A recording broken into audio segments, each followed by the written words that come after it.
এখন আমাদের রানিং শুরু হবে। আর প্রত্যেকে একেবারে রেডি হয়েছে, আমাদের সুরে ওয়ার্ম আপ করে নিচ্ছে। আছে আমাদের প্রথম সারে যারা দৌড়বিদ তারা কিন্তু আজকে প্রথমের দিকেই আছে।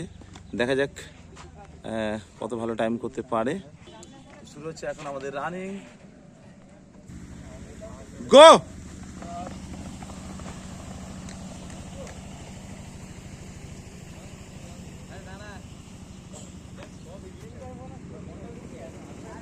জল খাচ্ছে।